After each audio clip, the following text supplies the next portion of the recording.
Hello student, উচ্চ মাধ্যমিক পরীক্ষা 2025 আর হাতে গোনা কয়েকটি দিনের অপেক্ষা মাত্র। আশা করছি তোমাদের প্রস্তুতি তুঙ্গে। আজকে আমি তোমাদের সাথে ইতিহাসের অধ্যায় ভিত্তিক কিছু গুরুত্বপূর্ণ প্রশ্ন সম্পর্কে আলোচনা করতে চলেছি। আমার এই ভিডিওটি তোমরা সম্পূর্ণ দেখো। পাঠ্যপুস্তকটি খুঁটিয়ে পড়ার সঙ্গে সঙ্গে এই প্রশ্ন উত্তরগুলিও তোমরা বাড়িতে নিয়মিত অভ্যাস করো।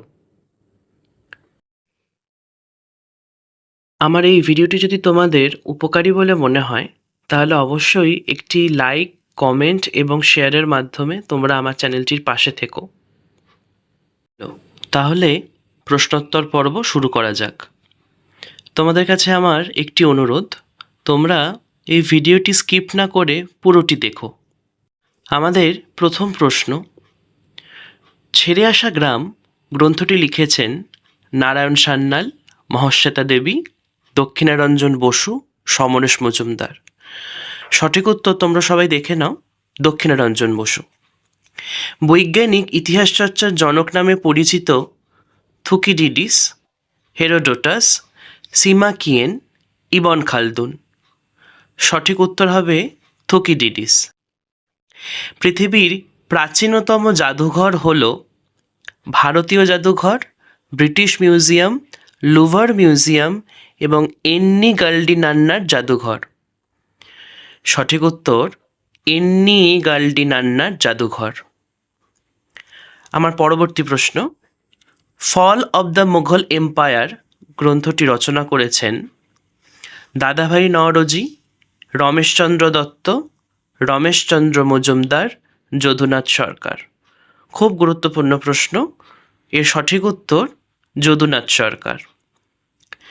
৭১-এর ডায়েরি নামক স্মৃতিকথার রচয়িতা হলেন দক্ষিণারঞ্জন বসু, নারায়ণ সান্যাল, নারায়ণ গঙ্গোপাধ্যায়, সুফিয়া কামাল। সঠিক উত্তর Sufia Kamal. What is history গ্রন্থটির লেখক হলেন E.H. কার, কেরি, স্যামুয়েলস, ঐতিহাসিক রিড। সঠিক উত্তর দেখে নাও তোমরা, E.H. কার। মিথ শব্দটি এসেছে মিথেস থেকে, যা একটি রোমান শব্দ, লাতিন শব্দ, গ্রিক শব্দ, জার্মান শব্দ। সঠিক উত্তর হবে গ্রিক শব্দ। রাজতরঙ্গিনী গ্রন্থে মূলত কোন অঞ্চলের ইতিহাস জানা যায়? উত্তর হবে কাশ্মীর। তোমরা আমাকে কমেন্টে জানিও রাজতরঙ্গিনী গ্রন্থের রচয়িতাকে। Poverty and unBritish rule in India গ্রন্থটি রচনা করেন সুরেন্দ্রনাথ বন্দ্যোপাধ্যায়, দাদাভাই নওরোজি, গান্ধীজি, সর্দার বল্লভভাই প্যাটেল। সঠিক উত্তরটি দেখে নাও স্টুডেন্ট, দাদাভাই নওরোজি। মান্না দে রচিত আত্মজীবনীমূলক গ্রন্থটি হল আমি নেতাজিকে দেখেছি, আমি সূর্য সেনের শিষ্যা, ৭১-এর ডায়েরি, জীবনের জলসাঘরে। জীবনের জলসাঘরে সঠিক উত্তর। এই প্রশ্নটি তোমাদের পরীক্ষায় বারবার এসেছে, তাই এই প্রশ্নটি কিন্তু অবশ্যই তোমরা মার্ক করে নাও। পরবর্তী প্রশ্ন, ইতিহাস একটি বিজ্ঞান, এর বেশিও নয় কমও নয় উক্তিটি করেছেন র্যাঙ্কে, E.H. কার, বিউরি, মার্ক ব্লক। সঠিক উত্তর হবে বিউরি। পরের কোয়েশ্চেন, ভারতের ইতিহাসের জাতীয়তাবাদী ব্যাখ্যাকার হলেন রামশরণ শর্মা, রমেশচন্দ্র মজুমদার, জেমস মিল, রণজিৎ গুহ। সঠিক উত্তর Ramesh Chandra Majumdar. Early history of India গ্রন্থটির রচয়িতা হলেন John Stuart Mill, James Prinsep, Colebrooke ও ভিনসেন্ট স্মিথ। সঠিক উত্তর ভিনসেন্ট স্মিথ। সাবঅল্টার্ন গোষ্ঠীর প্রতিষ্ঠাতা ছিলেন রণজিৎ গুহ, সুমিত সরকার, অমলেশ ত্রিপাঠী। সঠিক উত্তর হবে রণজিৎ গুহ। রাজাবলী গ্রন্থটির রচয়িতা হলেন বিদ্যাসাগর, রামমোহন রায়, মৃত্যুঞ্জয় বিদ্যালঙ্কার এবং অবনীন্দ্রনাথ ঠাকুর। এর মধ্যে সঠিক উত্তরটি হবে মৃত্যুঞ্জয় বিদ্যালঙ্কার। টম থাম্ব ও দৈত্যের কাহিনী অবলম্বনে অবনীন্দ্রনাথ ঠাকুর রচনা করেন নানক, বুড়ো আংলা, ক্ষীরের পুতুল এবং রাজকাহিনী। সঠিক উত্তর হচ্ছে বুড়ো আংলা। হিন্দু ধর্মে দেবী দুর্গা হলেন পৌরাণিক কাহিনীর চরিত্র, কিংবদন্তি চরিত্র, রূপকথার চরিত্র এবং লোককথার চরিত্র। সঠিক উত্তর হচ্ছে পৌরাণিক কাহিনীর চরিত্র। আধুনিক ইতিহাস চর্চার জনক নামে পরিচিত Thucydides, Sima Qian, Ibn Khaldun, Herodotus. সঠিক উত্তর হচ্ছে Ibn Khaldun. A nation in making গ্রন্থটির রচয়িতা হলেন সুরেন্দ্রনাথ বন্দ্যোপাধ্যায়, বিপিনচন্দ্র পাল, বল্লভভাই প্যাটেল, সুরেন্দ্রনাথ সেন।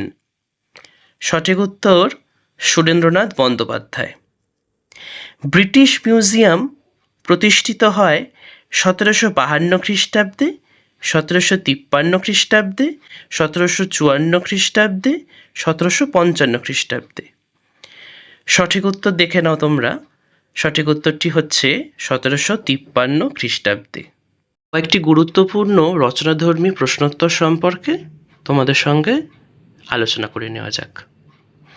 আমি এখানে প্রথম অধ্যায় থেকে মোট 4টি বড় প্রশ্ন তোমাদের জন্য রেখেছি।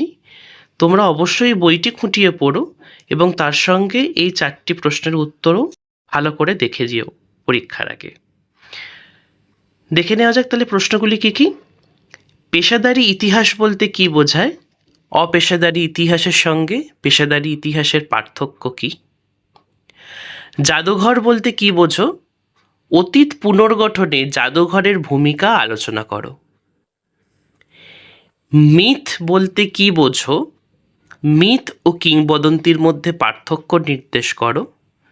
এবং প্রথম অধ্যায়ের শেষ রচনাধর্মী প্রশ্ন, অতীতকে স্মরণ করার ক্ষেত্রে কিংবদন্তি এবং স্মৃতিকথার ভূমিকা আলোচনা করো। আমাদের প্রথম অধ্যায় ভিত্তিক আলোচনা এখানেই শেষ হচ্ছে। আমরা এবার চলে যাচ্ছি আমাদের দ্বিতীয় অধ্যায়, ঊনবিংশ ও বিংশ শতকে ঔপনিবেশিকতাবাদ ও সাম্রাজ্যবাদের প্রসার। খুব গুরুত্বপূর্ণ একটি অধ্যায়। তোমরা বই থেকে খুব ভালোভাবে ছোট প্রশ্ন এবং বড় প্রশ্ন সব কিছুর ওপরই এই অধ্যায়টিকে জোর দেবে। আমি কিছু প্রশ্ন সম্পর্কে তোমাদের সঙ্গে আলোচনা করে নিচ্ছি। নতুন বিশ্ব কথাটি প্রথম ব্যবহার করেন captain cook, Amerigo Vespucci, Columbus, Magellan. সঠিক উত্তর Amerigo Vespucci. The wealth of Nations গ্রন্থের রচয়িতা হলেন Adam Smith, Hobson, Lenin, Francisco Pizarro. সঠিক উত্তরটি হচ্ছে অ্যাডাম স্মিথ। পর্তুগিজরা ব্ল্যাক গোল্ড বলতো লবঙ্গ, দারচিনি, কয়লা এবং গোলমরিচকে। সঠিক উত্তর গোলমরিচ।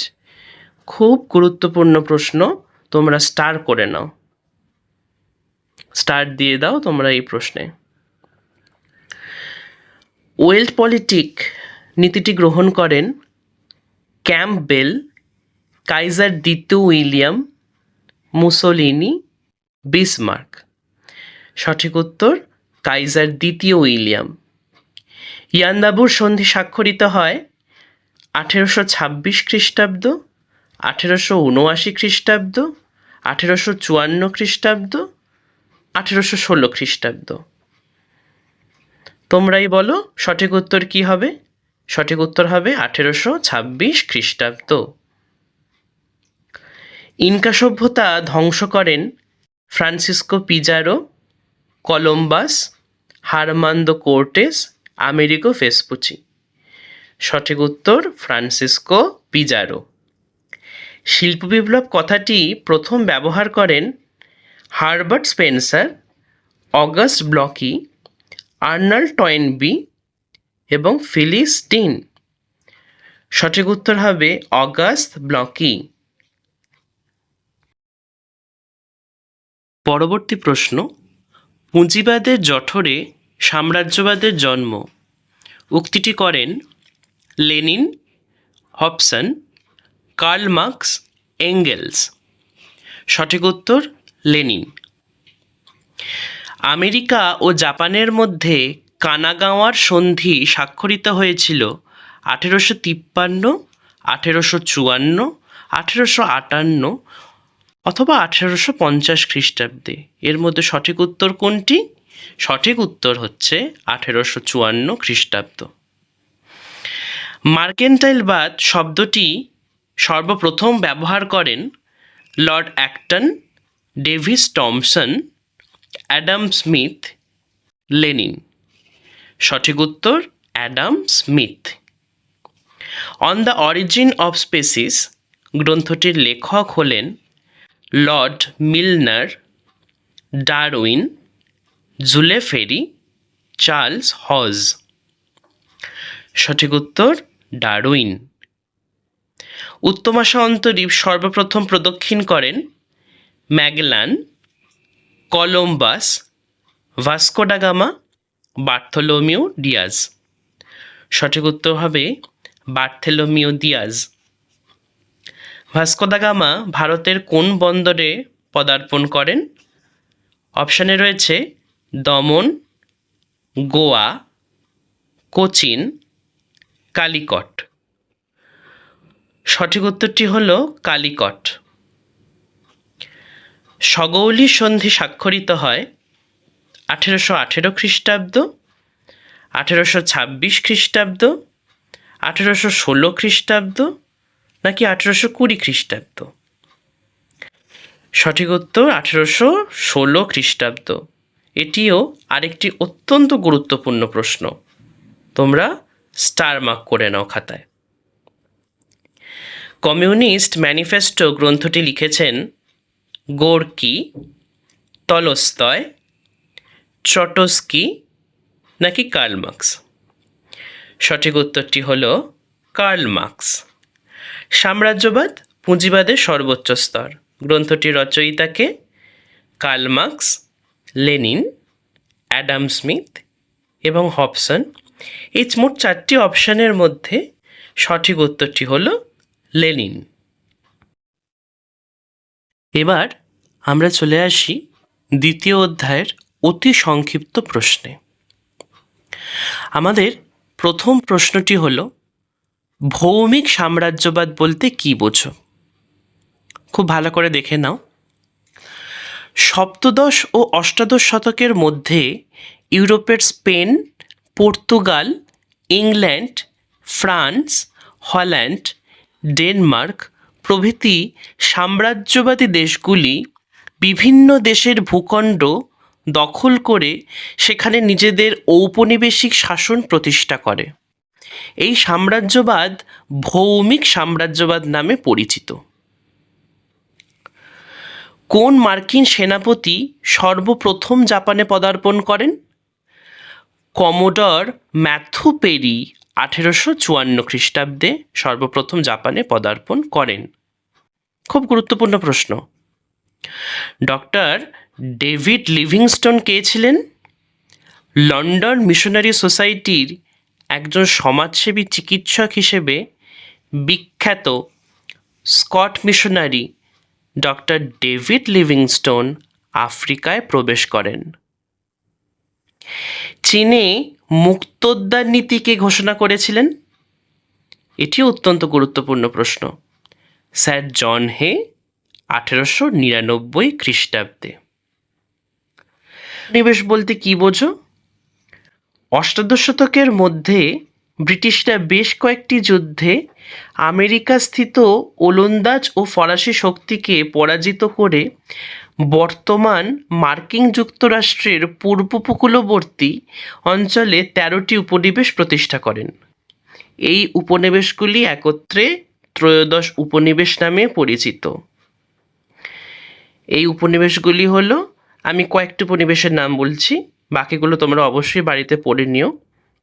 New Hampshire, Massachusetts, new York, new jersey, Pennsylvania, Georgia, উত্তর ক্যারোলিনা, দক্ষিণ ক্যারোলিনা, ভার্জিনিয়া, মেরিল্যান্ড ইত্যাদি। কৃষ্ণাঙ্গরা শ্বেতাঙ্গ মানুষের বোঝা, এই ধারণাটি কে প্রচার করেন? এই ধারণাটি প্রচার করেন রুডওয়ার্ড কিপলিং। অত্যন্ত গুরুত্বপূর্ণ প্রশ্ন, তোমরা অবশ্যই দেখে নেও। পরবর্তী প্রশ্ন, বুলের নির্দেশনামার গুরুত্ব কী ছিল? সমুদ্র অভিযান নিয়ে পর্তুগাল ও স্পেনের মধ্যে বিরোধ দেখা দিলে পোপ ষষ্ঠ আলেকজান্ডার এক বুল বা নির্দেশনামার দ্বারা স্পেনের সামুদ্রিক অভিযানের এলাকা নির্দিষ্ট করে দেন, কিন্তু এতে পর্তুগাল আপত্তি জানালে শেষ পর্যন্ত উভয় দেশের মধ্যে টর্ডেসেল্লাসের চুক্তি স্বাক্ষরিত হয় 1494 খ্রিস্টাব্দে। কে নিজেকে ত্রাণকর্তা রূপে ঘোষণা করেছিলেন? সঠিক উত্তর মোহাম্মদ আমেদ। আটলান্টিক কৃতদাস ব্যবস্থা বলতে কী বোঝো?